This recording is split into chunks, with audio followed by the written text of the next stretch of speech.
नाज़रीन आवाज़ न्यूज़ में भलीकार आवां बिशारा सुमरो नज़र विझंदासीं ख़ासि ख़बरूं।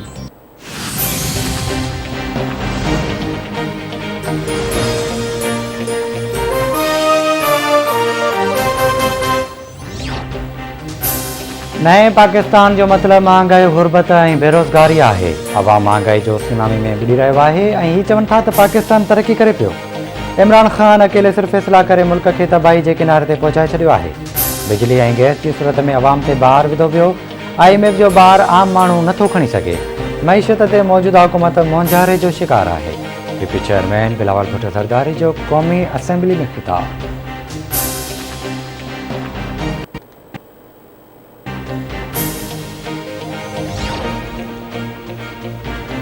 सिंध ऐं मकरान जे सामुंडी इलाइक़नि में सुनामी जो ख़तरो। मकरान जे समुंड में कंहिं बि वक़्तु शदीद ज़िलज़िलो अची सघे थो।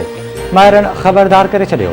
नेशनल सुनामी सेंटर जे डायरेक्टर जो चवणु आहे त 1945 में मकरान जी सामुंडी पटीअ सां तबाही पखिड़ींदड़ सुनामी टकरायो हो, जंहिं बादी आफ़त हाणे पंहिंजो कुदरती टाइम स्केल मुकमिल करे चुको आहे।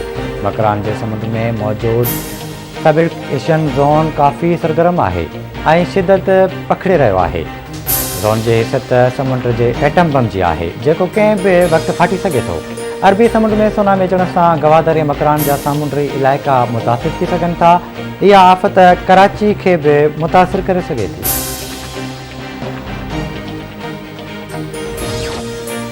कराचीअ में कोरोना जी शरह तेज़ीअ सां इज़ाफ़ो थियणु लॻो। ओमिक्रॉन वेरिएंट जी शरह बि ख़तरनाक हद ताईं पहुची वई।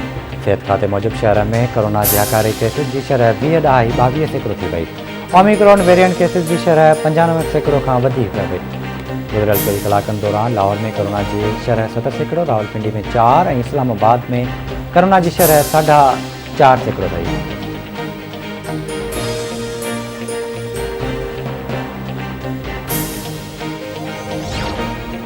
सॼे मुल्क में कोरोना वायरस विघे 13 मरीज़ फ़ौत थी विया। 24 कलाकनि दौरान कोरोना जे हकारी केसिस जी शरह 4.70% रही। 628 मरीज़नि जी हालत गिणती चौकी ॿुधाई पई वञे। 2074 नवां केस रिपोर्ट थिया।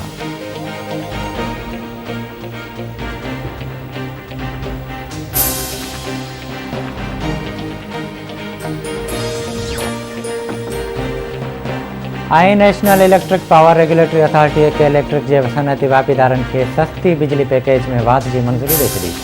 नेपरा अख़्तियारनि मूजिबि पैकेज तहत इज़ाफ़ी बिजली जे इस्तेमाल ते फ़ी यूनिट ₹12.96 जो मिलंदो। सनअती वापीदारनि लाइ पैकेज जी मंज़ूरी ॾेई वफ़ाक़ी हुकूमत ॾांहुं फ़ैसिलो माणियो आहे।